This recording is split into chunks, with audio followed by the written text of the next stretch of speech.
La femme initiée et le contrôle du patriarche en Afrique antique, telle est la thématique que nous allons aborder ce matin dans le cadre de votre émission Sagesse Kamite.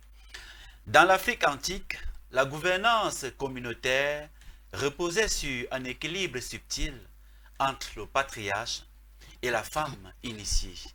Si le patriarche était le garant de l'ordre et l'harmonie sociale, la femme initiée, détentrice des savoirs ancestraux et des lois cosmiques, veillait à ce qu'il demeure dans son rôle et respecte ses devoirs. Lorsqu'un patriarche manquait à ses responsabilités, des sanctions sévères pouvaient être appliquées, entre autres destitution, bannissement ou, dans certains cas, des sanctions rituelles visant à restaurer l'équilibre. Aujourd'hui, face à la crise des valeurs et à la dérive de nombreux leaders, la question se pose. Quel rôle la femme initiée joue-t-elle encore dans l'encadrement des dirigeants? Loin des structures traditionnelles, les sanctions ont-elles encore un sens et une portée aujourd'hui? Cette émission nous plonge dans cet héritage oublié et interroge son actualité. Madame, Messieurs, chers téléspectateurs, la femme initiée et le contrôle du patriarche Akama, telle est la thématique que je l'ai dit d'entrée, que nous allons aborder ce matin avec la matriarche Nangonjoy, très grande initiée du Muvungu, très bien habillée ce matin et très bien installée également. Permettez-moi donc de l'accueillir avec beaucoup de plaisir. Alors, matriarche, Megabe. Les téléspectateurs, Bovisona, Bonmis, Bobasona, Maye, Homayenso, Nkomisi. Miera, patriarche, Bobisona, Masuk, patriarche, Masuk, Namus, Masuk, Banban, Masuk, Benziebana, Vinzila, et Borbus, Babia, Abourdi. Voilà. Pour vous montrer qu'elle est polyglotte, elle a commencé avec le Bassar, elle a terminé avec Elewondo, elle est capable d'en parler d'autres langues, mais on va laisser comme ça là pour ce matin. Alors Mathias, comment tu vas? Ça va très bien. Grâce à la pensée qu'on a nos enfants qui font le retour aux sources de leur ancestral et ça nous galvanise. Même si tu voulais vieillir rapidement, tu te remets en forme pour que tu les transmets, cette connaissance. Voilà, justement. Nous allons prendre très rapidement la bande qui annonce Kemet Reconnexion. Plus les jours passent, plus nous nous rapprochons véritablement de cet événement. Madame, Messieurs, chers téléspectateurs, nous prenons la bande qui annonce cet événement et on se retrouve juste derrière pour aborder cette thématique ô combien importante. A tout de suite.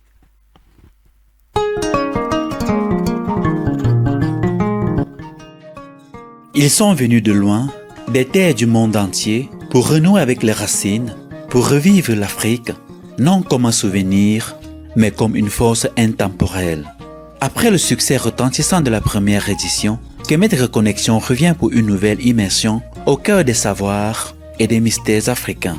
Du 16 au 31 mai 2025, à Yaoundé au Cameroun, rejoignez la deuxième édition de Kemet Reconnexion. Un voyage exceptionnel où chaque jour révèle un héritage sacré, chaque échange nourrit la conscience, chaque geste réveille l'âme. Des maîtres spirituels, des prêtres initiés, des guérisseurs, des chercheurs de vérité, ils seront là pour vous guider, vous enseigner et vous reconnecter à l'essence de la tradition africaine. Plongez dans les initiations ancestrales, vibrez au rythme des tambours et découvrez la spiritualité africaine comme jamais auparavant.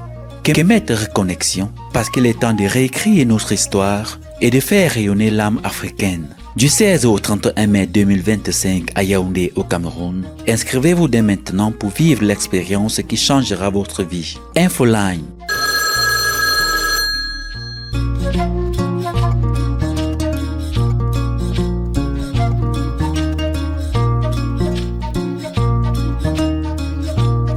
Kemet Reconnexion.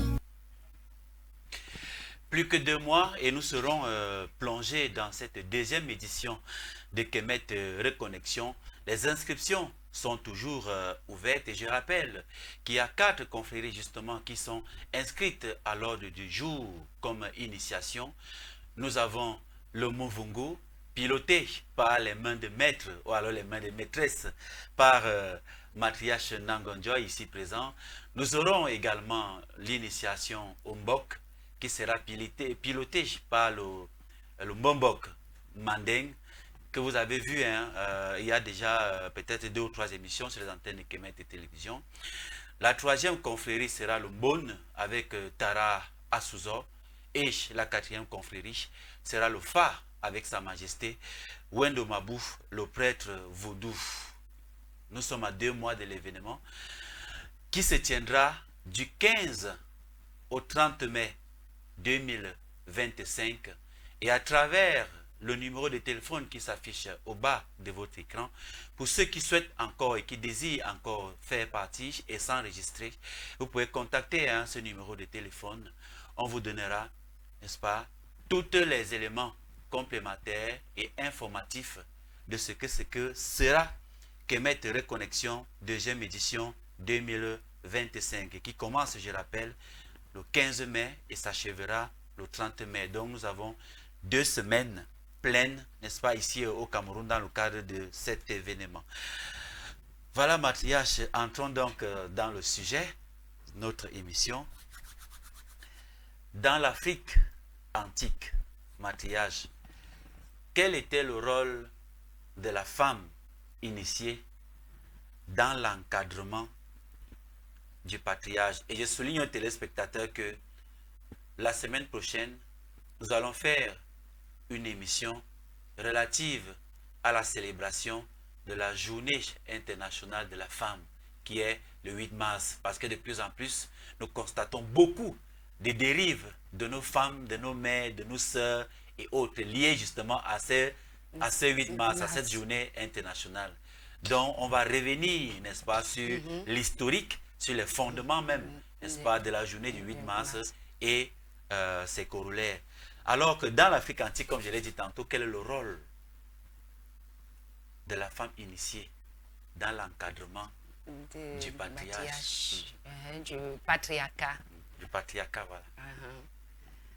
Alors, merci déjà pour cette question. Dans le Kama antique, parce que ce mot Afrique là, ça ne coule pas trop dans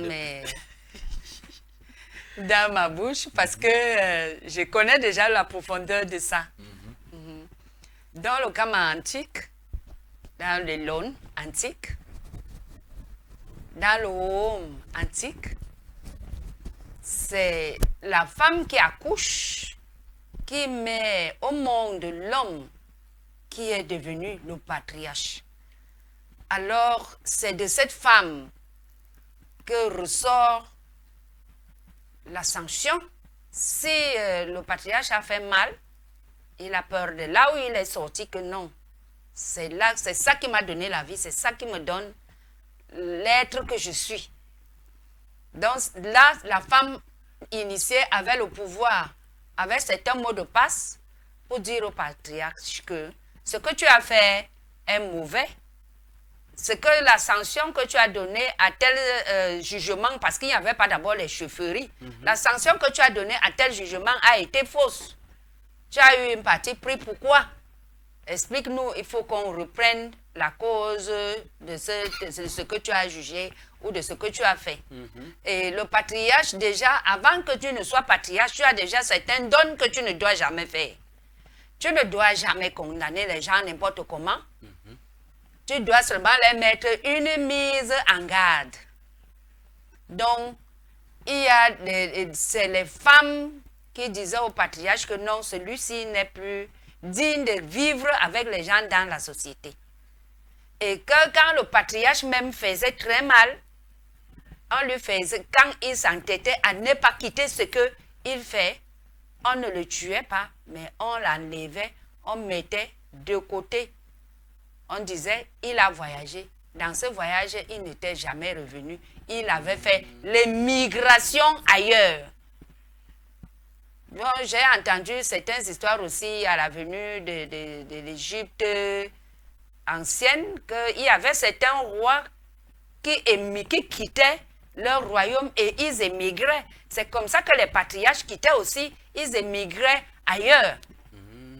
D'accord. Pour continuer à exercer ce patriarcat-là, ou alors ils deviennent des simples hommes dans la société, dans la nouvelle société. D'autres devenaient les simples hommes dans la société, d'autres s'entêtaient à promulguer leur loi qui a été refusée dans l'autre société où les matriarches l'ont condamné. D'accord. Et c'est ça qui a fait que on commence à voir les petites guerres internes. D'accord. Matriarche, maintenant, avant même qu'on arrive aux sanctions, quelles étaient les qualités essentielles qu'un patriarche devrait posséder pour bien diriger sa communauté? C'est un peu comme aujourd'hui avec la République et le président de cette République-là qui est à la tête des institutions.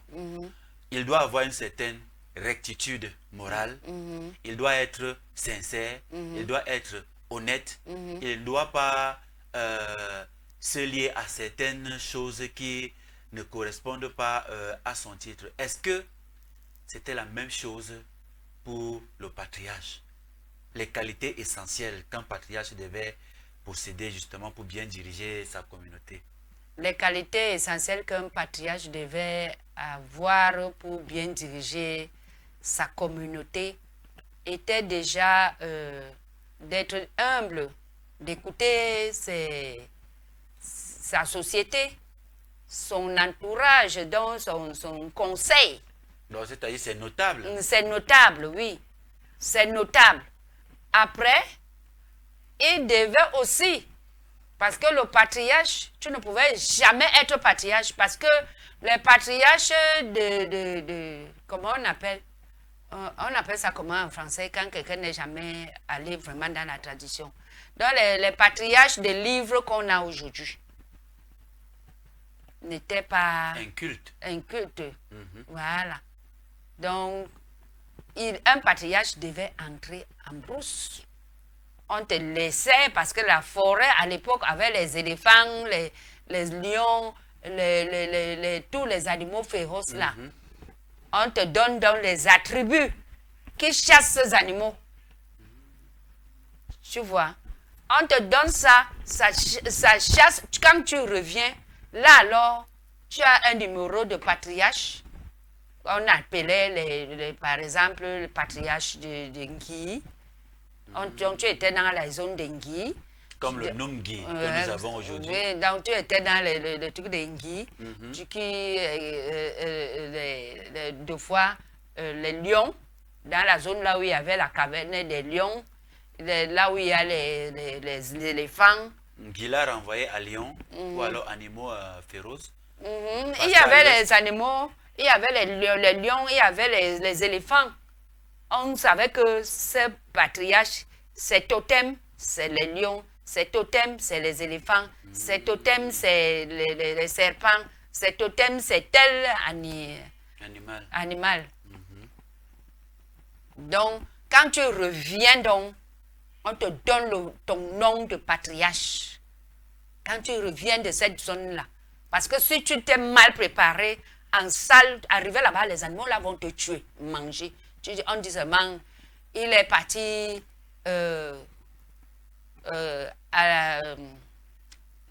on appelle ça en langue traditionnelle. Non, tu peux utiliser la langue traditionnelle, matriage. Le Mvabi, par exemple, en Béti, on appelle ça le Mvabi, avec les ancêtres. Avec les ancêtres, il n'est jamais revenu, les ancêtres l'ont pris là-bas. On reformule. Ça, c'est quand les animaux t'ont mangé. Oui. Parce que quand tu partais, les attributs qu'on t'a donnés étaient fausses. Oui, tu n'es pas un homme juste, tu n'es pas un homme qui a les ambitions de faire vivre la société.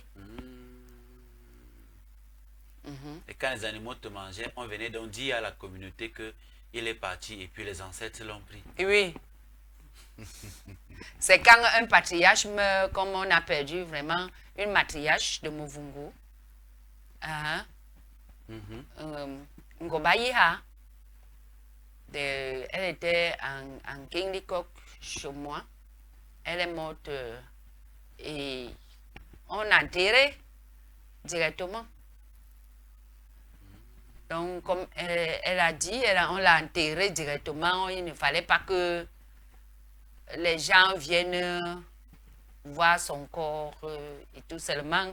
Nous qui sommes les initiés, on voit le corps et puis... Un peu comme on a fait avec le roi des Bazou, dont nous avons produit un documentaire qui passe à Kemet TV. Il est décédé. Le même jour, on l'a mis en terre. Oui, parce que là, il voyage. On l'a mis directement en terre, pas dans un cercueil, non, mais avec une tenue spéciale prévue justement pour des monarques. Avec certains attributs. Et c'est après qu'on a donc organisé les obsèques officielles.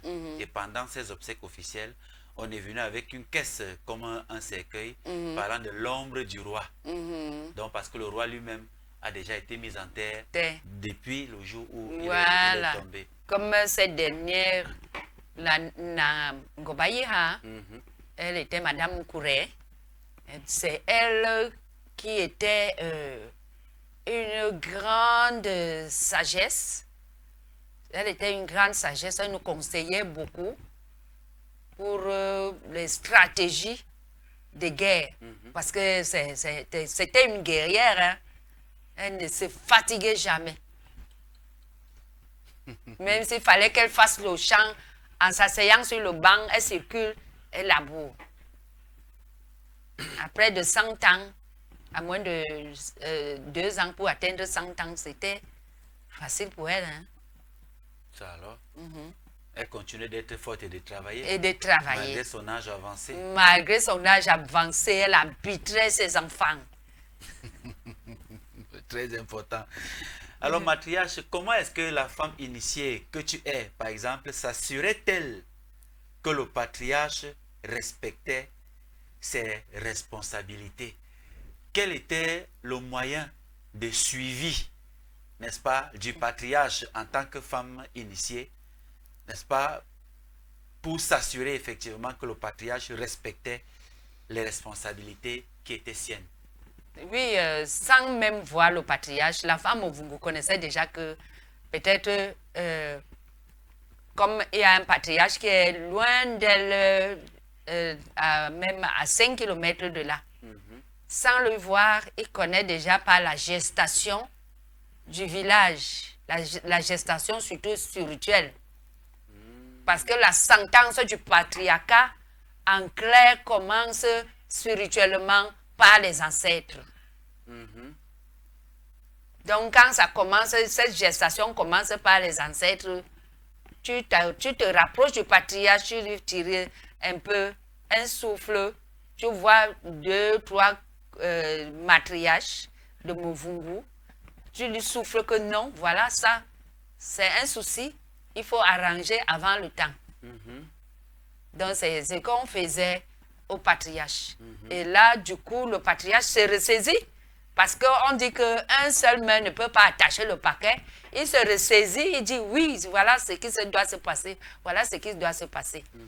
Ça ne se passait pas comme aujourd'hui que tu quittes, tu commences à aller blâmer le patriarche, tu perds marche. Non, non, non, non, non.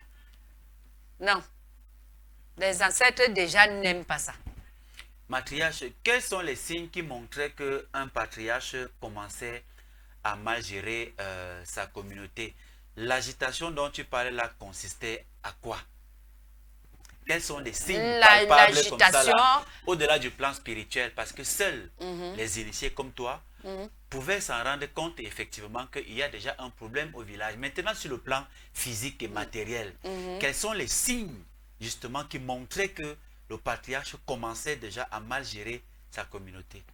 Les signes qui montraient que le patriarche commence à mal gérer sa communauté, tu entendais beaucoup de plaintes. Tu entendais beaucoup de plaintes, tu entendais le manquement d'avancée. Cela veut dire que le manquement d'avancée, d'évoluer, par exemple, dans un village où les récoltes n'étaient pas bonnes. Ou n'étaient plus bonnes. Ils n'étaient plus bonnes. La pêche n'est plus bonne. La chasse non plus. Et les arbres, tu sais, à l'époque, les arbres refusaient de donner souvent leur écorce quand on veut les enlever, les écorces pour faire des habits. Hein. Il y avait certains arbres qui refusaient. Tu tapes, ça ne donne pas. Donc, on va donc demander au patriarche comment tu as géré cette société qui commence déjà à se fâcher. Même si ça ne vient pas de lui, il doit prendre des dispositions pour que si ça arrive, qu'il s'arrange avec les uns et les autres à réparer ces situations. Oui. Mais si ça perdure, c'est le patriarche qu'on va interroger. Un peu comme dans une maison, quand un problème se passe dans une maison, on demande d'abord au chef de famille, même si ce n'est pas lui qui est directement lié au problème en question. Bon, il pouvait avoir par exemple les histoires telles que le frère du patriarche tape sur sa femme. Et une autre personne a dit que comme le frère du patriarche tape sur sa femme, moi aussi je tape sur ma femme. Et ça commence à mal se comporter, boire beaucoup de vin, tomber à terre, saouler et tout. D'autres copient ça. 2, 3, 4, 5, 10 personnes dans 10 familles, on trouve que il ne fait plus bien, conduit plus bien la famille. On peut voir le patriarche. Pour que cette évolution de boire, de saouler, d'insulter, taper sur les femmes s'arrête. On peut donc voir le patriarche. On lui dit, les matriarches voient le patriarche. On lui dit que bon, comme les jeunes gens s'y font comme ça, voici la sanction que tu dois le faire. Parce que si d'autres continuent à copier le modèle là, ça va prendre tout le village. Exactement. Et on ne pourra plus arrêter ça. C'est comme ça. C'était dans ce rôle-là. Mais aujourd'hui, comme le colon est venu sortir son auxiliaire qui devait lui rendre compte, le patriarche n'est même pas considéré. Hein. Mais il fait beaucoup pour par exemple, pour le pays du Cameroun, les patriarches font beaucoup d'efforts. Aucun patriarche au Cameroun, je dis aucun, ne peut faire que quand les choses se passent, même le défilé, il s'assoit. Régulièrement, même d'autres ne vont pas au défilé. Il est là dans le souci que Dieu m'a donné la canne du pays. Pendant le défilé, tous les cannes des patriarches, qu'ils soient couchés au lit, qu'ils ne bougent pas. Spirituellement, il a joint sa canne aux autres qu'il y ait la paix. Donc, tu trouves ça. Donc, le symbole que tu vois souvent les patriarches faire là, ce n'est pas les jeux. Régulièrement, tu vois dans certaines rencontres, comme j'avais vu une fois au palais de congrès, ils ont fait ça, les patriarches Bamoun, les patriarches Sawa, les patriarches du Nord. Ils ont joué leur canne, ceux du centre. Ce n'était pas les jeux. Même si ce patriarche a envoyé son fils avec sa canne, ça réagit. Pour qu'il y ait, par exemple, la paix. Pour qu'il y ait la paix, l'harmonie dans le pays, les patriarches travaillent. Bon, maintenant, Mathia, tu sais que Kemet TV est une chaîne qui ne se limite pas essentiellement au Cameroun, mais dans tout le continent africain. Est-ce que dans un pays comme en RDC, à Goma, où il y a la guerre, ou bien dans le Bukavu, premièrement, est-ce que nous avons des patriarches là-bas? Si oui, pourquoi aussi ces patriarches-là ne se sont pas réunis et réunis leur canne pour que véritablement il y ait la paix et que la guerre s'arrête? Parce que beaucoup en meurent. Parce que déjà le patriarcat au Cameroun était que on n'avait pas les lettres écrites avant. Vous savez que nous sortons d'une société qui était en alphabet. Donc un patriarche il y avait les cannes de course. Pour envoyer la nouvelle dans un village, il envoie sa canne. C'est comme ça qu'à l'époque antique en Afrique, un pays, on connaissait les symboles des pays comme on a les drapeaux aujourd'hui. Ou bien les symboles, on sait par exemple que le Cameroun, son symbole c'est le lion. Oui. La Côte d'Ivoire, son symbole c'est l'éléphant. Ainsi de suite, ainsi de suite. Donc les patriarches de la Côte d'Ivoire par exemple vont concocter un éléphant en canne. Envoyé au Cameroun pour leur dire avec cet émissaire que voilà ce qui se passe en Côte d'Ivoire. On veut votre force au Cameroun. Quand on va se réunir tel jour, venez avec nous spirituellement. Et comme ça, le Cameroun envoie aussi son émissaire. Je vous ai toujours dit qu'il n'y a jamais eu la diplomatie importée. Il y avait déjà la diplomatie en Afrique. Donc, le Cameroun envoie aussi son émissaire avec la canne du lion en Côte d'Ivoire. Le Congo envoie la canne avec la canne de la panthère. La panthère. Ils partent dans ce pays, ça sert, ils leur demandent que les enfants de ce pays, c'est comment rester le léopard en Congo, RDC, c'est voilà. Le léopard. Tout ça se réunit. D'accord. Chacun vient de son pays avec sa force spirituelle. Et maintenant, la concentration de ces forces-là sur le plan spirituel agit sur le plan physique et matériel. Donc, c'est ça. Chaque pays vient avec ses ancêtres. C'est pas pour rien que nous sommes au Cameroun, nous pleurons Lumumba. C'est pas pour rien que nous sommes au Cameroun, nous pleurons Omotunde.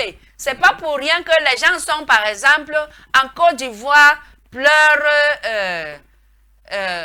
au Sende Afana, qui était le premier médecin.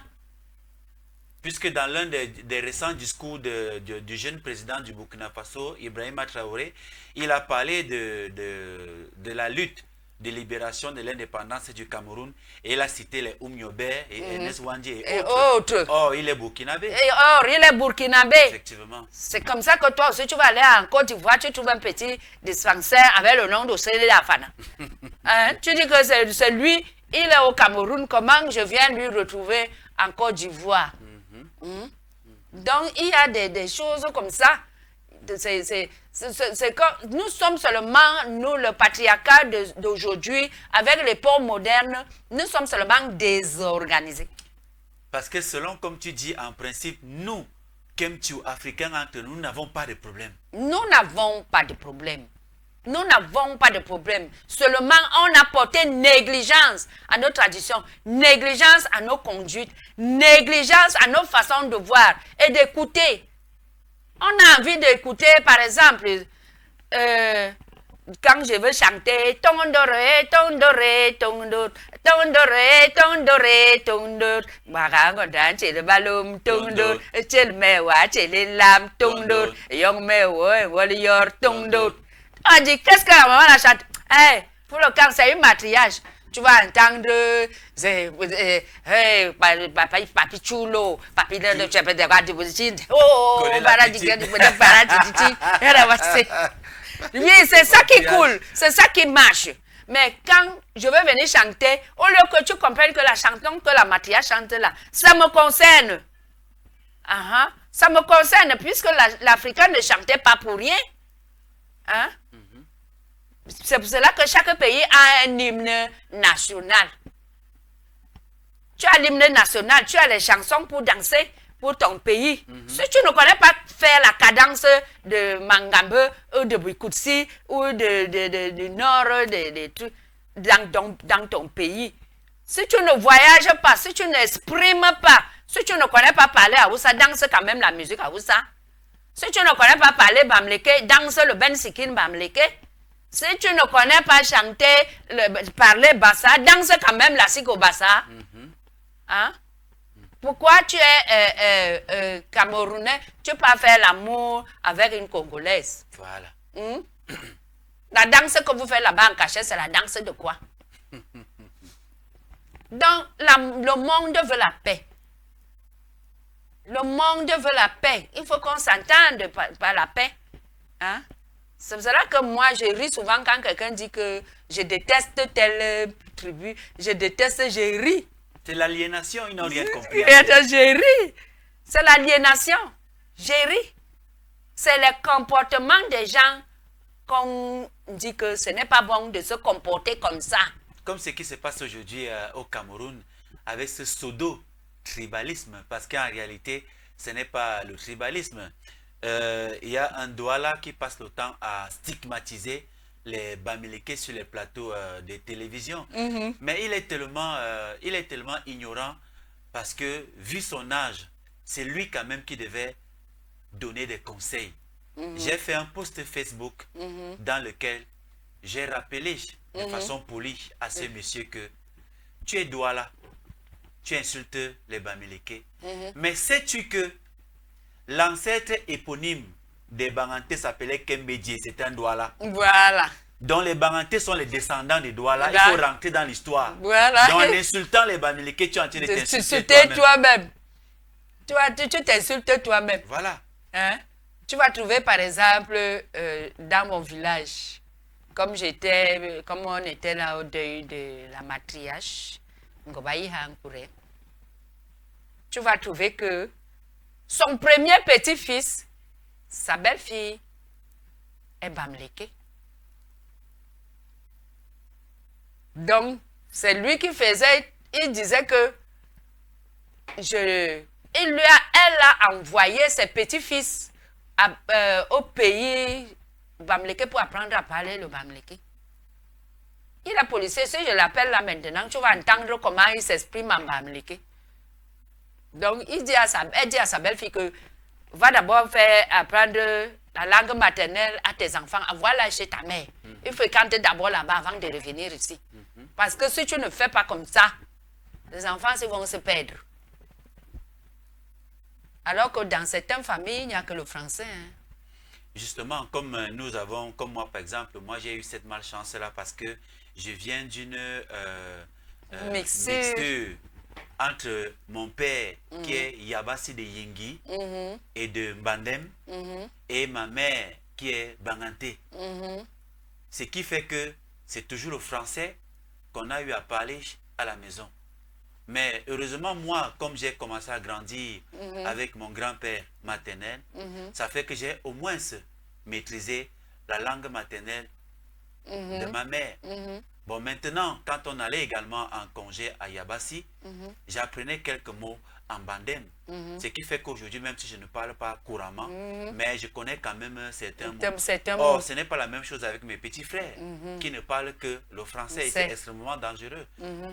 Donc, nos patriarches également doivent prendre leurs responsabilités matriarches. Parce qu'aujourd'hui, s'il faut prendre ne serait-ce que le cas du Cameroun, il y a des patriarches que quand tu viens avec une femme qui vient d'ailleurs, le patriarche est le premier à dire que comme elle ne fait pas partie de notre tribu, on ne la veut pas. Est-ce que c'était ça avant? Non. Nous avons vu Mewe, un artiste ivoirien, qui est venu épouser une femme camerounaise. Nous avons vu Samuel Eto'o qui est parti épouser une femme ivoirienne. Donc nous n'avons pas ce clivage-là, nous c'est absolument rien. Donc les patriarches dont on parle aujourd'hui, ça fait partie justement de leur dérive. Ils doivent plutôt encadrer, mais ils ne doivent pas exiger que un jeune homme de sa communauté doit absolument épouser une fille de même ethnie. Ce n'est pas possible. C'est pas possible. C'est pas possible parce que j'ai aussi vu ces cas à Yabasi. Chez les Yabasi, il faut que tu aies une femme de chez toi. Même à l'ouest, il y a cette chefferie. Chez les Bouddhas, par exemple. Voilà. C'est aujourd'hui que les Bouddhas essayent d'ouvrir un peu. Avant, c'était qu'entre eux. Donc, il faut, pour que tu te maries d'une fille de notre tribu, il faut que tu aies d'abord une Bouddha en premier, avant d'avoir une autre femme qui vient d'une autre tribu. Et là, c'est très dangereux. Parce que même chez les Bamouns, ils ont épousé, même le roi a épousé une blanche. Il a épousé une femme de Kribi. Donc, c'est le goût. Hein? Donc, mais les autres sont là. Mais il a quand même mis ses goûts-là à côté pour le village arrêter dans cet rythme-là. Il a pris les femmes du village, mais ses goûts, il est venu avec. Il a installé là, vous n'allez pas l'interdire. Exactement. C'est pour cela que ce qu'il faut aujourd'hui, parce que tu ne peux pas parler aux ancêtres d'une langue qu'ils ne comprennent pas. En fait, ils peuvent comprendre la langue, mais c'est le sens chronologique. Il n'y aura pas de profondeur, comme si tu le faisais avec la langue qu'ils comprennent. Qu'ils comprennent. Puisque j'ai vu un modèle avec la reine-mère qui est partie là, la matriarche Ngobaya. Donc, ces enfants qui sont venus de l'Ouest, qui sont des petits-fils de l'Ouest, donc, elle leur disait que quand il leur dit de parler quelque chose pour donner sens, bénir quelque chose, il te dit, parle dans la langue que tu maîtrises bien. Et ils parlent bamléké. Quand, à la mort de leur grand-père, quand ils parlaient déjà, comme le bassin ne coulait pas, on dit que par le bamléké, il va comprendre. Tu vois, son sang est déjà mélangé avec le bamléké. Donc, quand on lui parle bamléké, même s'il n'a jamais parlé bamléké, ça va donner. Tu vois, c'est comme ça. Et il faut qu'on apprenne les mots de passe.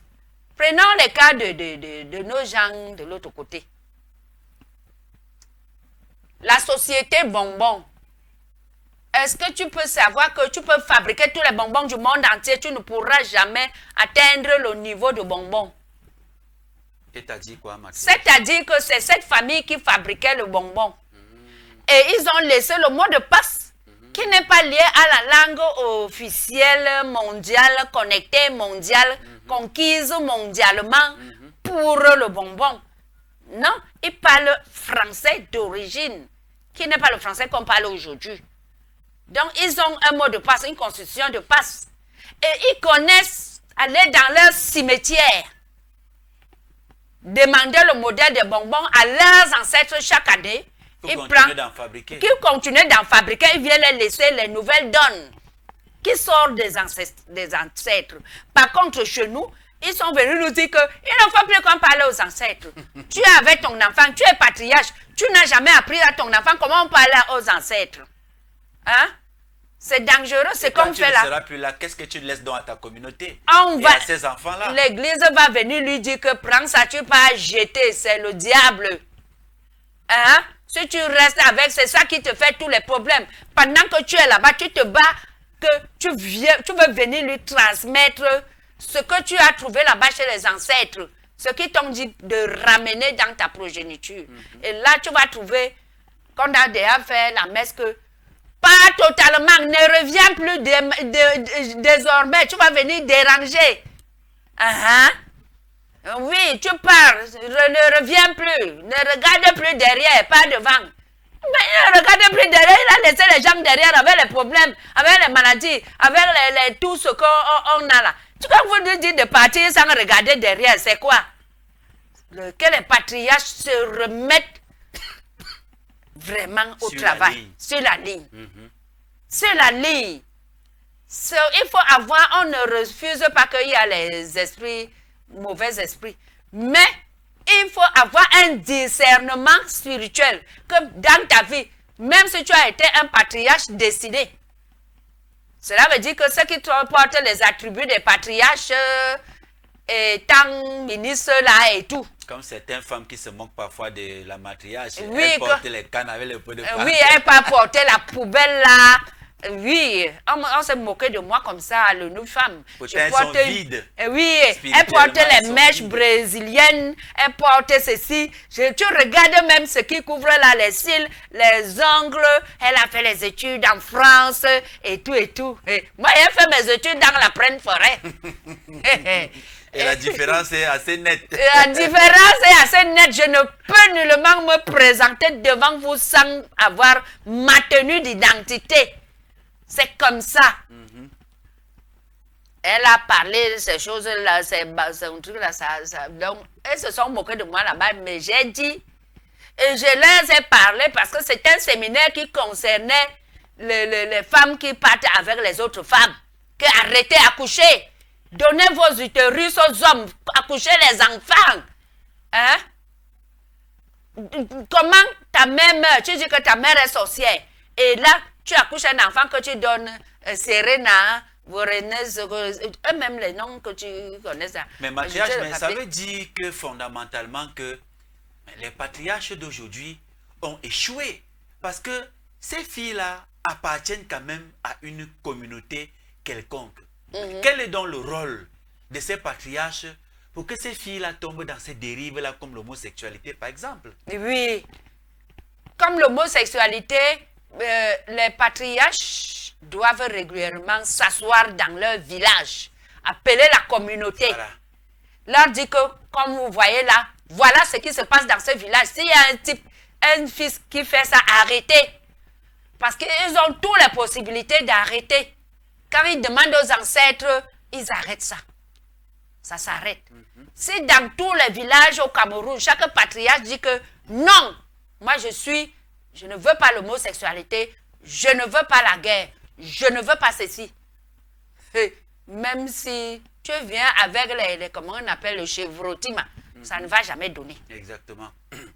Bon, matriarche, quelles étaient les premières actions de la femme initiée lorsqu'elle constatait les dérives du patriarche? Parce que tout à l'heure, nous avons parlé des dérives de la société et donc les femmes initiées approchaient le patriarche pour lui demander les dispositions prises pour ça. Maintenant, quand c'est le patriarche lui-même qui commettait ces dérives-là, quelles étaient les premières actions de la femme initiée ou du Muvungu, par exemple, comme ça? Est-ce que tu sais que les patriarches étaient fouettés? Fouetter avec le bâton, comment on fouette Comment on fouette quelqu'un? Comment ça, un patriarche? Un patriarche. Ce que tu entends aujourd'hui qu'on est venu mettre la cellule, mais il y a bien une cellule chez un patriarche. C'est pour cela que le coin du patriarche était isolé. Isolé. On lui mettait aussi dans la faim. On lui met que bon, comme tu vois là, voilà ce que, après 2-3 mois là, voilà ce que tu vas dire. Donc on lui met en quarantaine. Merci beaucoup, matriarche, d'apporter cette précision, parce que dans la dernière émission que nous avions faite, tu as parlé de prison à l'époque antique. Il y a un abonné qui a fait une confusion en disant que non, matriarche n'a pas raison, il n'y avait pas de prison avant. On ne parle pas de prison physique, comme Konengue, on partait enfermer Mais les gens, non. Mais il s'agissait d'isoler. D'isoler. On le mettait en quarantaine, comme tu l'as dit tout à l'heure. Il ne voyait pas les gens, il n'avait pas d'informations sur ce qui se passait au village. C'est ça qu'on appelait prison. Voilà. Puisque déjà, quand il faisait ça, on se dit que dans le cercle, il lui a manqué quelque chose. Cet isolement permet que chaque jour, on est toujours là en train de lui donner les leçons. Voilà. Hein? Prenons par exemple un patriarche qui fait le désordre des femmes. On lui met à l'isolement des femmes, il ne fait pas l'amour. Et il ne voit même pas les femmes avec les yeux. Il ne voit même pas les femmes avec les yeux. Et on peut lui tenter avec les jeunes filles. Que s'il reste souffler seulement un seul mot. Quand il fait là 3 mois, il revient au village, il est changé. Parce que ça va s'installer en lui que, hey, ce que je voulais faire là, c'est comme ça. Et comme ça, quand il dit aux autres patriarches que les femmes là m'ont maltraité. Parce que quand on devait, la prison d'un patriarche était en haut de la colline. En haut, là où il y a une plaine et tout ça. Tu vas de faire comment pour descendre? Il n'y a que les ancêtres que tu peux parler avec là-bas. Tes nuits sont dures. Parce que les ancêtres, que ce soit le jour, que ce soit de nuit, on les déchaîne pour toi. Parce qu'il y a un déchaînement. Il y a 2 fois, tu peux entendre qu'on lui a envoyé les fantômes. On te déchaîne les ancêtres sur toi. Tu vas changer. Et quand tu vas redescendre là, on fait une grande fête. Toi-même, tu as honte, tu te conduis normalement. Il n'y avait pas, comme on fait aujourd'hui, par exemple, quand tu veux faire quelque chose, le patriarche. Non, non, non. Il y avait les femmes là qui te disaient que non. Et à l'époque, les gens avaient confiance. Parce qu'ils savaient que les femmes de Muvungu, il n'y avait pas la corruption avec ça. Oui, il n'y avait pas la corruption. Quand tu veux être patriarche, on te fait mettre dans la société. Tu dis ce que tu ne pourras jamais faire devant la société. Comme par exemple, les élections viennent comme ça. Ceux qui seront les élus électeurs, qui veulent être discuter la chaise du patriarche. Ils se tiennent devant les patriarches au Cameroun. Par exemple, devant Kemen TV. Disent qu'au Cameroun, je veux faire ceci. Si j'essaye de faire le mauvais, voilà le sort qui m'attend. Donc, le patriarche même choisissait le sort. Tapez-moi, fessez-moi. Annulez-moi dans le patriarcat. Je ne peux pas vivre en forêt. D'accord, Mathias. Là, nous sommes déjà justement, tu en viens, dans les types de sanctions qui étaient appliquées à un patriarche qui ne remplissait plus bien son rôle. Je vais faire un parallèle avec la République et le président. Et ensemble, on va essayer de transposer pour voir de l'autre côté de la transition. Dans un pays comme le Cameroun, nous sommes une république et un président de la République. Nous avons la loi fondamentale qui est la constitution du Cameroun. Et parmi les sanctions qui s'y trouvent dans la constitution, il y a par exemple, il est interdit au président de la République de faire plus de 45 jours dehors. Sinon, on va constater la vacance au poste de président de la République. Il peut lui être reproché quand il n'assume plus son rôle de dirigeant, on peut constater l'incapacité de continuer à diriger son pays. Et là, on le sanctionne.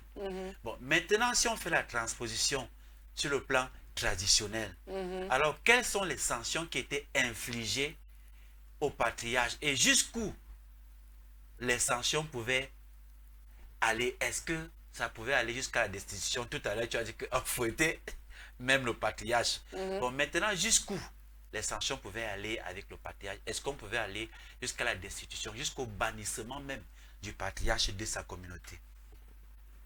Voilà ce qui est de les lois des coloniaux. Je ne m'y connais pas. Je constate seulement une petite brutalité dans ça. Oui, je ne m'y connais pas. Mais dans le patriarcat, il peut arriver que le patriarche est malade.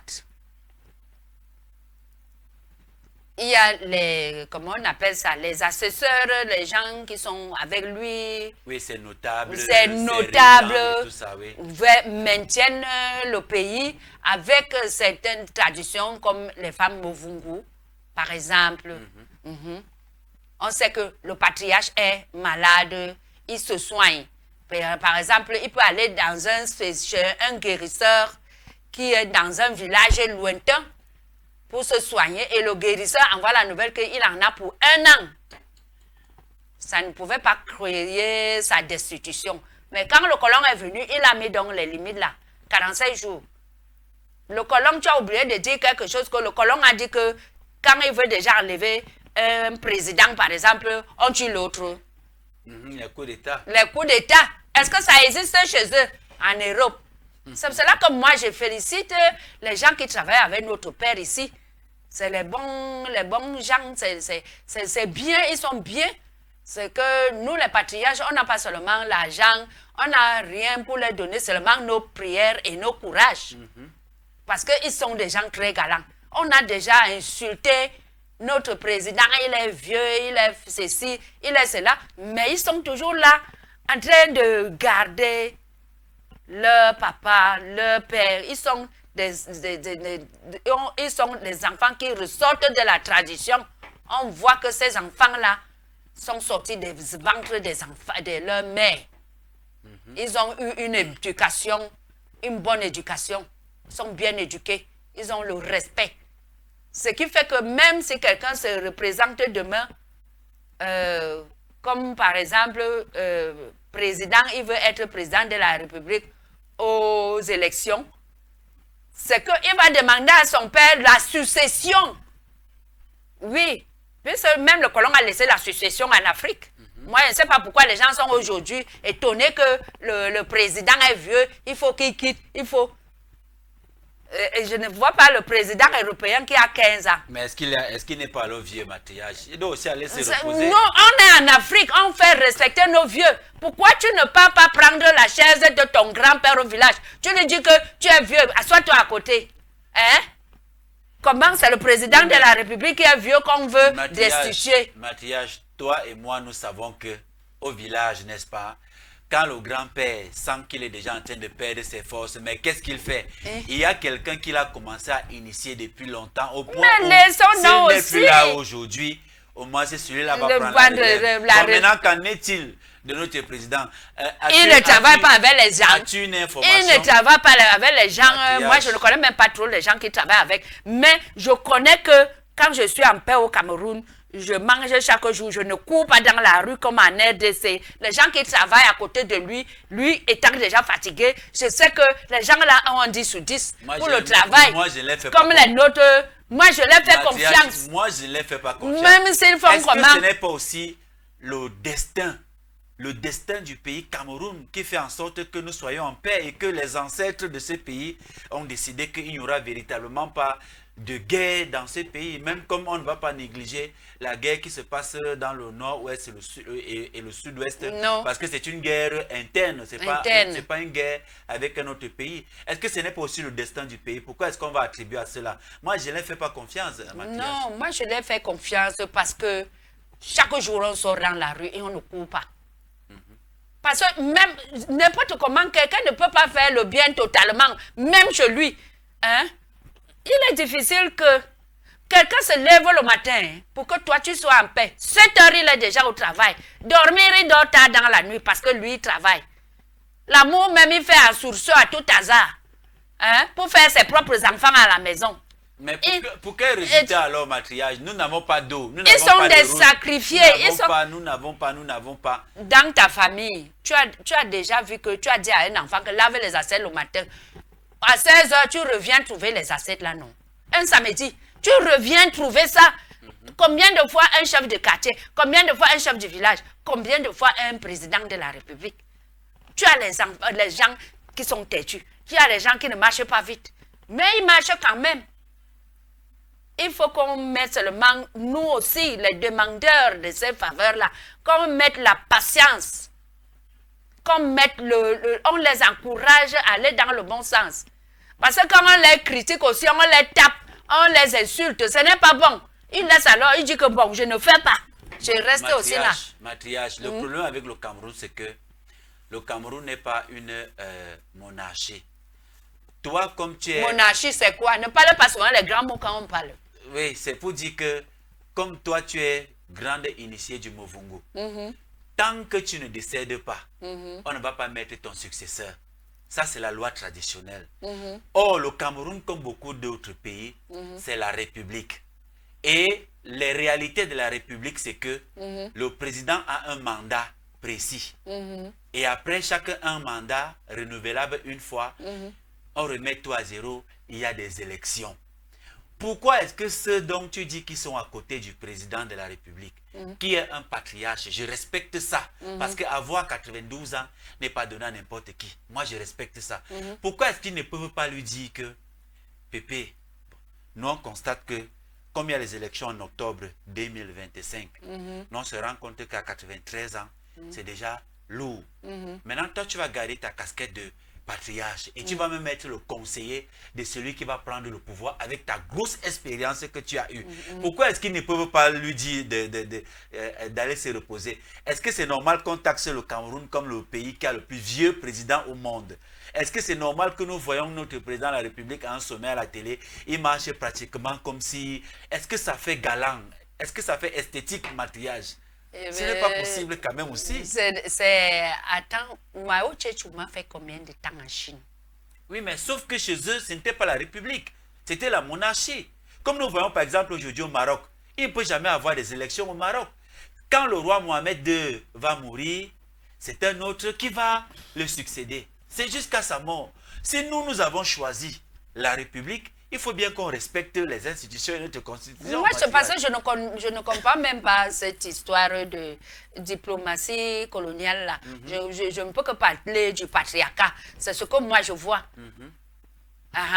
Que bon, par exemple, je veux te faire répondre à cette question en te disant que, en tant que patriarche, il est déjà, le président est déjà, il est patriarche, c'est un seul patriarche. Ça, nous le savons. Donc, on ne peut pas, il ne peut pas comprendre il a aussi fait l'école des Blancs, donc l'école avec les Pompidou. Il faut comprendre que les Blancs font aussi cette politique. Ils ont peur de lui. Oui, ils ont aussi peur de lui quelque part parce qu'il a fait l'école avec leurs parents. Donc, ils ne peuvent pas lui bousculer n'importe comment. Ils ne peuvent que vous mettre les gens comme vous pour faire le ho-ha, le ho-ha, le ho-ha. Parce que pour vous faire le ho-ha là, vous manquez, c'est ça que je vous disais dernièrement, que vous prenez les malédictions ambulantes. Cela veut dire que ton grand-père qui est au village, tu ne peux pas lui dire que pourquoi il y a des choses en ville. Vous dites que on part tous, toute la famille doit aller voir le grand-père pour nous dire quelque chose. Pourquoi le Cameroun ne peut pas aussi dire que non, comme le président est déjà vieux, quand il y a quelque chose, on peut aussi voir notre président qui est patriarche en même temps. C'est une chance. Mais sauf qu'il n'est pas aussi accessible, le matriarche. Est-ce que si matriarche décide aujourd'hui, en tant que grande initiée du Movungu, d'aller rencontrer son collègue patriarche à la présidence, est-ce qu'on va permettre? Ce n'est pas... Laisse, je vais te raconter une histoire ici que je n'ai jamais racontée à quelqu'un. Je suis quitté une fois, je dis que je pars en Vomeka. Lui rencontrer. Parce que j'avais vu les voitures passer, pim, pim. Mon enfant était à Jean-Paul II en Balmayo. Au collège Jean. Voilà. Il était là à l'internat. Je dis que je m'en vais en Vomeka. Je prends la voiture. 2 jours après, je prends la voiture. Je pars en Vomeka. J'arrive en Vomeka. Quand je demande l'audience que je veux lui voir, on m'a laissé passer, mais on m'a fait attendre quelque part. On dit que le président est au champ. Maman. Il est au champ. Oui, il passe souvent travailler au champ. Il revient seulement le soir. J'ai dit que ce que je devais lui dire ne va pas tenir parce qu'il va me dire qu'il faut travailler avec les mains. J'ai dit au gars du corps l'accueil, aux militaires l'accueil. Ce que je venais demander au président, c'est l'argent. Mais comme il est au champ là, il va me dire. Donc j'ai trouvé ma réponse dans ce que je suis parti demander. Comme lui-même il est au champ, il va te dire que si moi-même le président est au champ, toi aussi va au champ. Toi aussi va au champ, j'ai trouvé ma réponse. Spirituellement, j'ai trouvé ma réponse. J'ai seulement laissé l'audience, je suis parti, c'est quand je suis arrivé à Yaoundé, quand j'ai regardé ça aux gens, les gens ont ri fatigués. Que tu dis que le père là part au champ, j'ai dit qu'il part au champ et quand je partais même déjà, il était avec les bottes quand il rentrait. Moi je l'ai vu à distance, il était avec les bottes, il était au champ. J'étais dépassée. Donc, quand quelqu'un me dit que c'est parce qu'il est vieux, quelqu'un qui travaille encore, moi, il faut faire attention parce que les boules aussi ne vieillissent pas comme ça. Il a une jeune femme. Tu ne sais pas ce qui se passe. Quand quelqu'un, un homme, en général, quand il a un certain âge, tu vois qu'il est encore avec sa femme. Il n'y a pas de dérapage. Il faut faire attention quand l'homme jugule encore. Donc, il faut faire attention quand vous lui dites qu'il est vieux. Donc, moi, je ne suis pas trop matriarche, dans ça. Le débat n'était pas, l'émission n'était pas autour du président de la République, mais on en parle parce qu'il est patriarche aussi. Oui, donc, il est patriarche. Y avait-il des cas où le patriarche pouvait être destitué par les femmes initiées? Par exemple, le matriarche, c'est-à-dire quelle était la faute ultime que pouvait commettre le patriarche pour être destitué de son poste de patriarche? Le patriarche pouvait être destitué par la société dans le cas où il commettait un crime. Ou quand il part, il juge les affaires mal. Ses assesseurs disent que non, patriarche, tu as mal fait. Quand il ne veut pas se rendre au droit chemin, on saisit les femmes matriarches, les femmes matriarches, la société entière. On lui parle d'abord en privé. Quand il ne veut pas, on appelle tout le village, se retrouve autour de lui. Brusquement, on l'expulse. Et s'il n'accepte pas de partir? Il part, il part. Il part parce que les sanctions étaient dures, il part.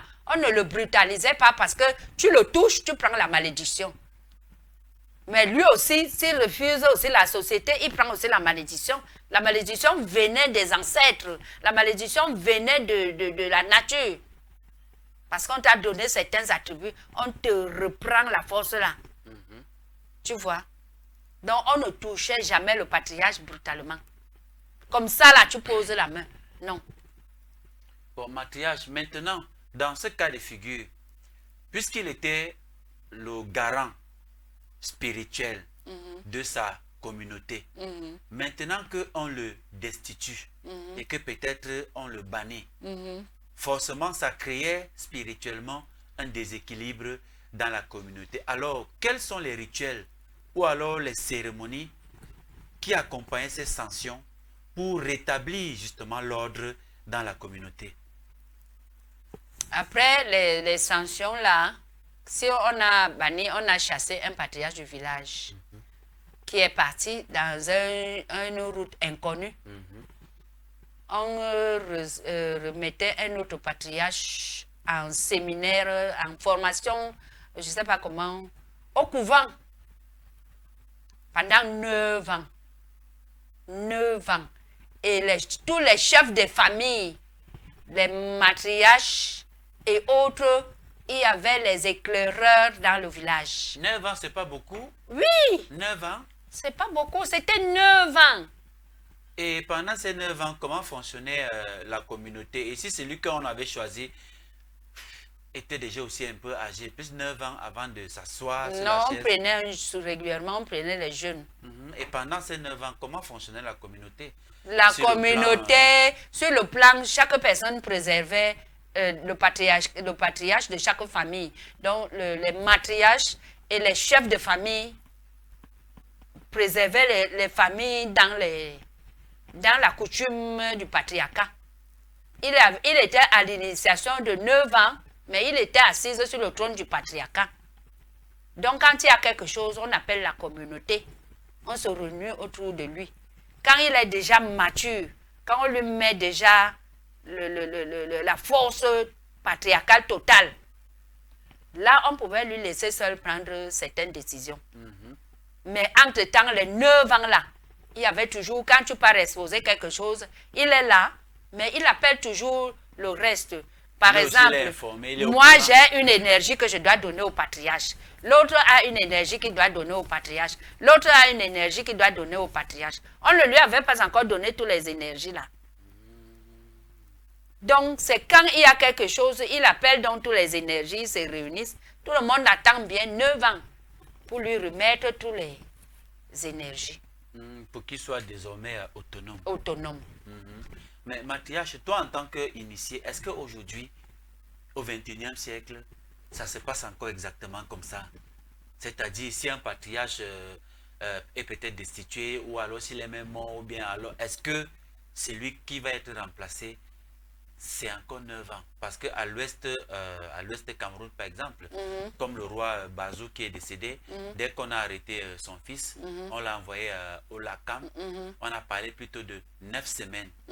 Après 9 semaines, on va l'installer sur le trône et il sera officiellement le nouveau roi de la communauté Bazou. Est-ce que dans d'autres peuples, aujourd'hui au XXIe siècle, encore toi en tant qu'initié, on fait toujours 9 ans? Ou alors on a écouté justement le nombre d'années? On a écouté le nombre d'années avec ce qui nous reste. Parce que n'ignorons pas que le modernisme a dissous beaucoup dans nos sanctuaires. Hein? Comme par exemple, la maman qui est morte là, elle a laissé sa petite fille. Elle a laissé sa petite fille. Et elle nous a laissé notre sanctuaire. Régulièrement, on va l'initier, on va l'initier, on va l'initier, jusqu'à ce qu'elle atteigne le niveau. Même pendant 3 ans, on va l'initier. Parce que chez nous, dans le Mouvungo, on a écourté à 3 ans. D'après ce qu'on avait, on a écourté à 3 ans. 3 ans là, est-ce que ça a le même effet? Est-ce que celui qui subit cette initiation de 3 ans pour prendre le pouvoir aura les pleines capacités de tout ce qu'on donnait en 9 ans, en 3 ans, pour qu'il puisse exercer de ses nouvelles fonctions de chef? Est-ce que ça a le même effet? Oui. N'y a-t-il pas des choses qui manquent? Parce que l'initiation de 9 les ans... 3 ans là, l'initiation de 3 ans là, ça permet que tu prennes tout. Et régulièrement, tu prends corps, jusqu'à à mûrir. On te montre tout. Ça permet que si par exemple le balai, je te dis que bon, par exemple ce balai, si le jour que tu fais l'amour, ne touche pas au balai pendant tel nombre de jours. Pendant 3 jours, ne touche pas à ton balai. Le jour que tu fais l'amour, ne porte pas la couronne. Parce que tu as mélangé les énergies avec quelqu'un, peut-être ton mari, et tu ne dois pas manquer de te purifier. Bon, maintenant, s'il arrivait avant ces 3 jours, que peut-être il y a un cas urgent et qu'il faille que tu sortes avec ta couronne, comment est-ce que tu vas donc faire à ce moment-là? Puisque tu as fait l'amour, il faut attendre 3 jours. À ce moment, tu fais comment? Si le lendemain, une situation sort et qu'il faut que tu partes en tenue d'apparat avec ta couronne, à ce moment-là, qu'est-ce que tu fais? Tu mets une fausse couronne. Oui. Tu mets une fausse. Parce que la société ne doit pas... Tu mets une fausse couronne. Mais là, est-ce que ce n'est pas risqué? Parce que la couronne, la vraie, est chargée. Ça veut dire que quand tu arrives dans un endroit, même ceux des sorciers ou bien ceux des initiés savent que cette couronne-là est chargée. On ne peut pas s'en approcher n'importe comment. Mais du moment où tu mets par exemple une fausse couronne, est-ce qu'ils ne peuvent pas s'en rendre compte et peut-être te vacciner? C'est-à-dire t'envoyer les flèches mystiques? Ils t'envoient les flèches mystiques, justement. Ils t'envoient les flèches mystiques. Qu'est-ce qu'on faisait aux reines de Muvungu? Donc, on envoie quelqu'un, on l'arrête donc. C'est là que tu vois que les colons ont pris le rythme de leur faire l'amour pour les prendre les énergies. Tu vois? Ils ont donc fait ça. Et même jusque-là, on a pris leurs attributs qui ont tué aussi beaucoup de gens. Parce que tu ne peux pas rester prendre ma chose si je ne t'ai pas donné. Tu ne peux pas rester prendre ma chose. Ça, c'est interdit. Tu ne peux pas rester prendre ma chose. Donc, comme les femmes Muvungu ont trouvé un système de les anéantir, c'est-à-dire que quand tu veux lui faire l'amour, tu deviens impuissant. D'accord. Ça ne se lève pas une fois que vous êtes dans la chambre. Même si tu veux la violer, vous tous vous devenez impuissants. Donc, ils ont donc fait ce truc-là. Donc, il y a des trucs comme ça. Il y a des trucs que, bon, un peu volontairement vouloir que tu sois quelqu'un. Donc, comme celles qui sont déjà les veuves, par exemple. Si elle veut, une femme Muvungu est veuve, elle veut aller avec quelqu'un, elle ne peut pas aller avec n'importe qui. Elle ne peut que donner à quelqu'un. C'est comme si tu donnais la bénédiction énergétique à quelqu'un. Tu vois, non? Donc, c'est comme ça. Bon, Mathias, aujourd'hui, est-ce que la femme initiée joue encore ce rôle-là dans nos sociétés? Toi qui es grande initiée du Muvungu, lorsque tu observes la société d'aujourd'hui et les patriarches, est-ce que tu penses qu'il y a encore un accompagnement des matriarches auprès de ces patriarches-là? Si oui, pourquoi avons-nous autant de dérives qui viennent justement de ces patriarches-là aussi? Beaucoup de dérives viennent de ces patriarches parce que le colon les a dit de mettre de côté les femmes. Tu vois, les patriarches sont réunis, tu ne vois aucune femme matriarche là. Et la plupart des femmes matriarches, elles sont pourchassées, rejetés et tout. Automatique. Il y a plein de matriarches au Cameroun. Mais À l'ouest, il y a les matriarches. Au nord, il y a les matriarches. Chez les Nanga, il y a les matriarches. Chez les Ewondo, les Etoni, il y a les matriarches. Mais elles sont en retrait.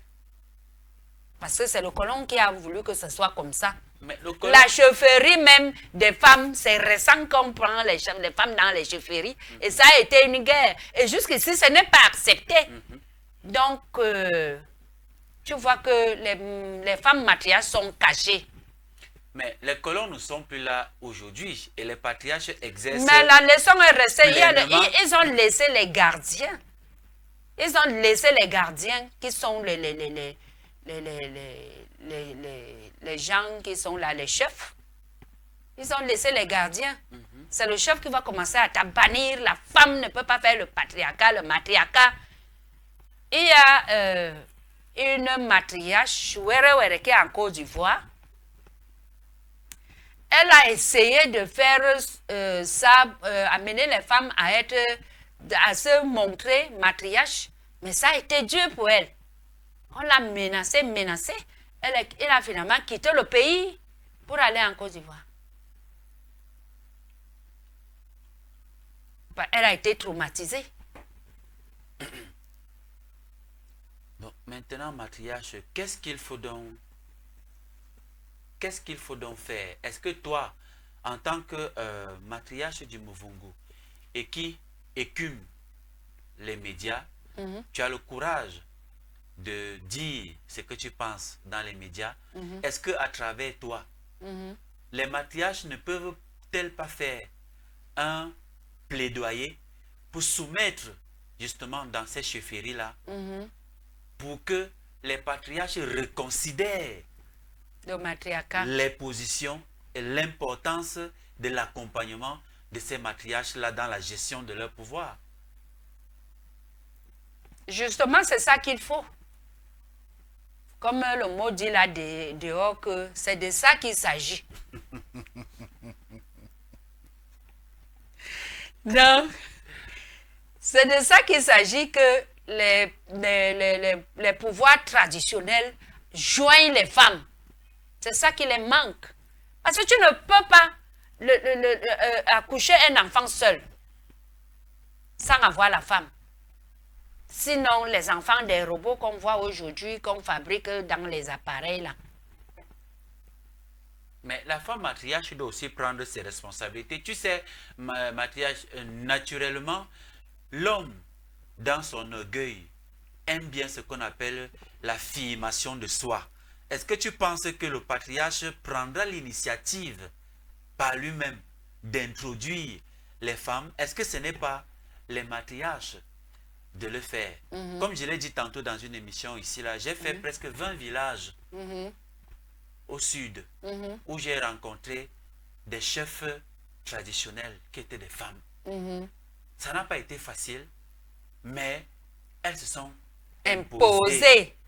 Est-ce que dans d'autres localités, ces matriarches-là ne peuvent pas prendre sur elles l'initiative d'aller de chefferie en chefferie pour exposer leur plaidoyer et dire que non, on se rend compte que les patriarches font beaucoup de dérives dans la gestion de leur pouvoir.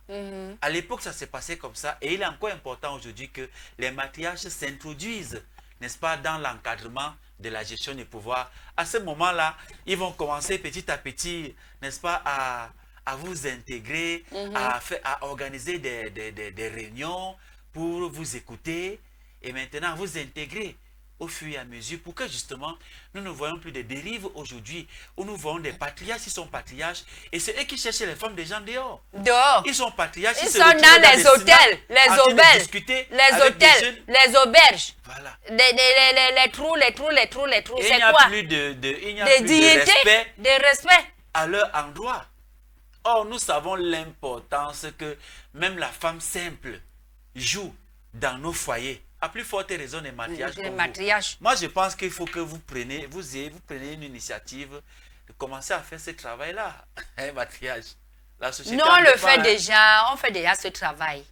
On fait déjà ce travail, mais je veux par exemple parler de Chomois, mon village. Parce que moi, les patriarches de mon village m'encouragent. Hein. Les patriarches de mon village m'encouragent beaucoup. Et ils me consultent beaucoup. Pour beaucoup de problèmes, ils me consultent beaucoup. Donc, c'est ça. Les patriarches de mon village nous consultent beaucoup. Donc, c'est devenu, en fait, maintenant, c'est devenu que quand moi je sors, par exemple, je parle à la télé comme ça, ils font un peu une jalousie. Ils ne veulent pas que je parte dans d'autres régions. Parce qu'ils se disent que je veux perdre. Ils vont perdre. Ils vont me perdre. Mais, n'est-ce pas? Mais si tu ne viens justement pas parler à la télévision, comment est-ce que les jeunes femmes qui t'écoutent vont savoir que le Movungu est important et qu'il faut s'initier justement pour avoir une vue holistique, n'est-ce pas, de l'univers dans lequel nous sommes? Parce qu'ils se sont rendus compte que beaucoup de nos matriarches sont partis. Et dans plusieurs familles des patriarches, je connais les sanctuaires de leur arrière-grand-mère, de leur grand-mère, de leur grand-mère que je suis avec eux actuellement. Et s'il arrive que je parte loin, ça va les déranger. Mbok Mandeng m'a fait savoir que, attention, quand vous voyez les Mbok dans le Mbok là, ne vous fiez pas à ce que vous voyez avec vos yeux. La femme Bassa, la femme du Mbok, n'a pas besoin de subir l'initiation que les hommes subissent, mais c'est eux qui sont, c'est elles qui sont les garantes du Mbok, le socle sur lequel eux, les Mbok, s'appuient pour être puissants comme ils sont puissants là. Oui, effectivement. Ça, il a dit la vérité. Et quand tu as ton socle, on t'enlève ça, tu tapes les fesses à terre. Voilà, justement. Donc, c'est cela qu'ils sont donc jaloux de ne pas trop laisser leur socle se voir dehors. Ça veut dire que Mathias, alors toi tu es rebelle alors? Toi, je suis rebelle. Ils savent que je suis rebelle. Ils savent que je suis rebelle. Et dans mon village, on initie beaucoup les filles. Tu vois, il y a beaucoup de filles qui sont initiées. Comme par exemple la jeune qui est restée pour l'initiation là. Donc, elle a quel âge? 21 ans. Très belle. Elle est déjà initiée au Movungu. Oui. Elle a 21 ans, très belle. Elle est à l'université et tout ça. Mais quand tu vas la voir, tu vas croire que tu as une simple jeune fille. Donc c'est là on est obligé de la tenir. On tient. On dit quelle famille, tu vas entrer dans quelle famille pour te marier. Est-ce qu'il y a les patriarches là-bas? Est-ce qu'il y a les matriarches? Oui. Si tu pars te marier chez les Bamileke, il y a le Lakam. Voilà comme tu as déjà le Movungu. Voilà comment tu vas entrer à faire dans le Lakam. Parce que tu ne vas pas dire que comme j'ai le Movungu, tu ne vas pas entrer là-bas dans le Lakam. Non. Initié, c'est initié. C'est initié. Voilà tel matériel pour que tu n'aies pas la confusion entre les trucs de Movungu. Donc il ne faut pas mélanger, comme tu peux dire à quelqu'un de ne pas mélanger le ndolé frais avec les pommes de terre. Hein? Donc on l'initie, donc on se mélange avec les femmes de Lakam, on lui montre que voilà comment tu vas faire désormais. Et la preuve, c'est que partout où nous sommes allés, matriarche, une fois que tu es arrivé, on t'a toujours demandé que il faut entrer. Quand on voit dernièrement chez Tara Souzo, par exemple, c'est-à-dire l'endroit qui était réservé uniquement aux initiés, c'est là où on nous a mis. Oui. Les autres étaient de l'autre côté. Ça prouve quand même qu'il n'y a pas de, comment on va dire ça, d'antagonisme entre toi qui es initié au Movungu et quand par exemple tu arrives au Lakam chez les Bamileke, Tara Asuzo, dans le documentaire, je l'ai montré, il a assisté aux obsèques du roi Bazou. Il était dans ses attributs et il était mis dans la tribune des chefs. Alors que lui, il est étonné. du centre. Dans la tribune des patriarches. Voilà. C'était les obsèques justement du roi Bazou, d'une autre communauté qu'on observait. D'accord. Mathias, pour sortir définitivement, ça fait longtemps que nous avons produit l'émission sur l'origine même du Movongo. Je pense que les jours prochains, on reviendra pour refaire une émission essentiellement sur le Movongo. Il y a beaucoup de femmes qui viendront s'initier au Movongo, justement. Alors, que dis-tu à celles-là qui pensent que le Movongo, non, dans le Movongo, on trouve les lesbiennes. Dans le Movongo, il y a une reine-mère qu'on appelle Na, qui vient pendant l'initiation hanter les femmes qui sont en pleine initiation au Movongo et tout ça. Comme tu sais qu'il y a toujours les choses à dire, il y a des choses. Alors pour terminer, qu'est-ce que tu dis à cela et qu'est-ce que tu promets véritablement à toutes celles qui écoutent ces émissions, à toutes celles qui viendront s'initier, à toutes celles qui viendront dans les années futures s'initier au Movongo? Merci. Ceux qui viendront s'initier au Movongo, qu'elles n'aient pas peur, qu'elles aient seulement le courage d'affronter. Et dans le Movongo, il n'y a pas de lesbiennes. C'est quand les colons arrêtaient les femmes de Movongo, quand ils les faisaient, ce que je vous ai dit tout à l'heure, que comme elles les violaient avant, quand elles violent les femmes fermaient leurs trous. Elles ont trouvé un système de fermer leurs trous et les rendre impuissants. Ils ont donc dit aux autres femmes, en les tapant, de les lécher. Voilà, c'est ce que les colons ont fait aux femmes. La femme Movungu n'a jamais, pour qu'elle se lasse. Dans ces choses-là. Oui, pour qu'elle se lasse, elle n'a jamais été lesbienne. Si la femme Movungu était lesbienne, qui allait donc sensibiliser la société chaque jour, je vous dis ici, exactement, que les femmes apprennent à accepter les autres comme deuxième, troisième femme dans leur foyer, parce qu'il faut accoucher. Il faut accoucher, il faut empêcher comment on appelle la bordellerie là. Il faut empêcher la prostitution. On n'appelle plus les femmes prostituées. Même en France maintenant, on dit les femmes de compagnie. On n'appelle plus prostituées parce qu'ils ont compris que ils ont... C'est un terme péjoratif. C'est un terme péjoratif qui méprise même leur propre personnalité dans la société. Que nous, en Afrique, on apprenne à épouser les femmes pour nos maris. Tu prends une femme, tu l'épouses. Tu dis que voilà, la femme ne sort plus dehors. Voilà ça. Il y a une chanteuse qui avait chanté. Tu cherches même quoi dehors? Voici les bojos, voici les bobos qui sont ici dedans. Tu cherches quoi dehors? Hein? Donc, les femmes vont encore tirer sur nous. Hein. La dernière fois, plusieurs m'ont appelé pour dire que toi et ta matière là, c'est vous qui demandez qu'on cherche les femmes à nos hommes comme deuxième femme. On doit faire comment? C'est comme tu vas avoir deuxième femme robot. Tu n'as pas entendu ce qui s'est passé dans un pays. Un monsieur a acheté un robot. Il l'a gardé dans son bureau. Sa femme est à la maison, elle sait qu'elle est la seule femme. Et lui, et ce n'est pas un petit monsieur, il peut faire l'amour avec le robot. Quand elle est arrivée pour saccager le robot, et c'est là où elle s'est rendue compte, elle a affaire à un fer et le caoutchouc. Hein? C'est les femmes là que les femmes veulent. Hein? C'est eux qui poussent leur mari à devenir les PD. Cela veut dire que l'homme va lui tendre le derrière. Il dit que tout haut était le feu. C'est eux qui rendent leur mari les PD. Si ton mari est au bureau, par exemple, il a 3 femmes. Il peut appeler l'autre que, pardon, ça ne va pas, viens, je vais terminer le travail, mais je vais d'abord, viens là vite. La 3e ou la 4e pas. Hein?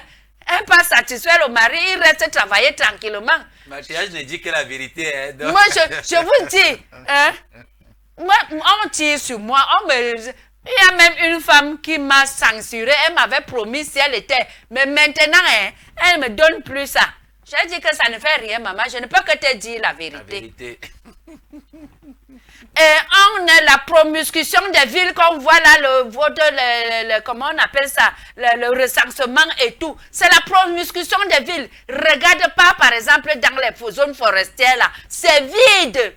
C'est la politique qui a amené, coloniale qui a amené qu'on coupe nos bois, on coupe nos trucs, on quitte la forêt. Hein? Comme par exemple, on a envie de déménager certaines personnes pour faire l'extraction du pétrole, le diamant et or. On expulse les populations pour les recaser en ville. L'exode rural. L'exode rural. Même si on n'a rien à faire, quitte à faire la prostitution. Voilà, c'est ça la promiscution des villes qui amène qu'on comprenne qu'on est beaucoup, mais on est très peu nombreux. Voilà la Chine aujourd'hui qui s'est remis à faire les enfants. Est-ce qu'on tue encore les gens en Chine comme on tuait avant? Que la surpopulation, on enlève les autres, on tue. On ne tue plus, ils se sont rendus compte qu'ils sont très peu nombreux. Et si en Afrique, on n'accouche pas, on nous a dit que la polygamie n'est pas une bonne chose. Hein? Si la polygamie n'est pas une bonne chose, vous allez vous reproduire comment? Espacement de naissance, limiter les naissances. Tu prends les pilules, quand tu vas accoucher un enfant, que tu as arrêté les pilules, tu sais ce que ça va donner sur cet enfant. Exactement. Faites les enfants, accouchez, les femmes africaines, libérez vos utérus, accouchez, arrêtez ça. Pour perpétuer l'espèce humaine. Pour perpétuer l'espèce humaine africaine.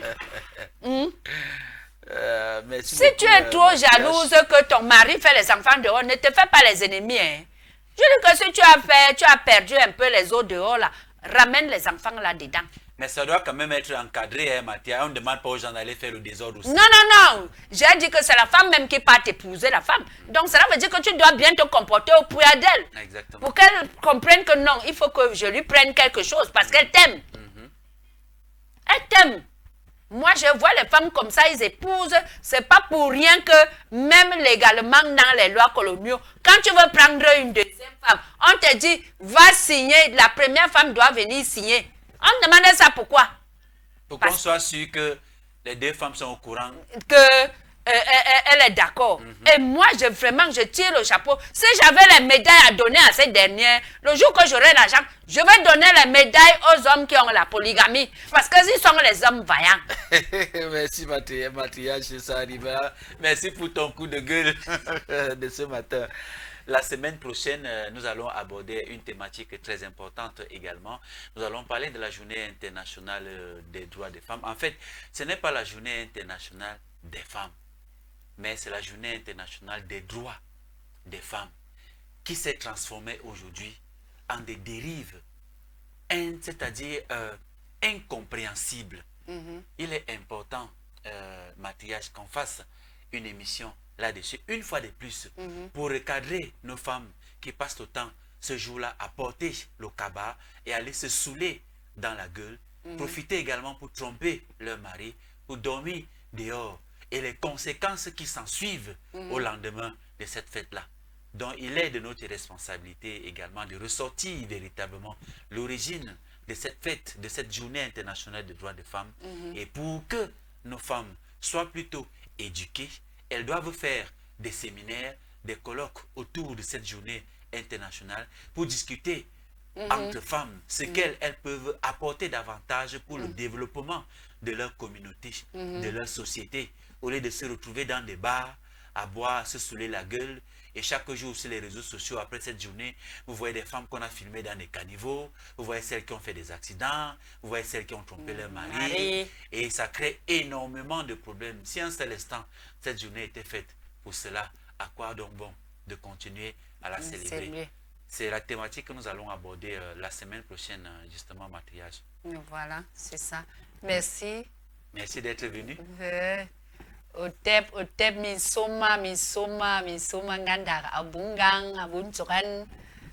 Voilà. Dans l'Afrique antique, la femme initiée n'était pas seulement une conseillère, mais une véritable gardienne de l'ordre et de l'harmonie sociale. Par sa sagesse et son autorité spirituelle, elle veillait à ce que le patriarche reste fidèle à ses devoirs et n'hésitait pas à intervenir lorsque l'équilibre était menacée. Aujourd'hui, alors que les structures traditionnelles s'effacent et que de nombreux dirigeants échappent à tout contrôle, la question de la responsabilité et des sanctions demeure cruciale. Redonner à la femme initiée son rôle d'accompagnatrice et de régulatrice des pouvoirs pourrait être une clé pour construire ou alors pour reconstruire des sociétés africaines plus justes et équilibrées. Car, comme le disaient les anciens, un arbre sans racines finit toujours par tomber. Triple tape à vous, madame, messieurs, chers téléspectateurs. Merci de nous avoir suivis. Kemet de Connexion, c'est du 13 au 30 mai 2025. Vous pouvez encore, les inscriptions sont encore disponibles pour les retardataires. Nous allons vous voir très bientôt, toujours ici sur les antennes de Kemet Télévision, dans le cadre d'une autre émission de Sagesse Kamite. 3 fois tape une fois de plus.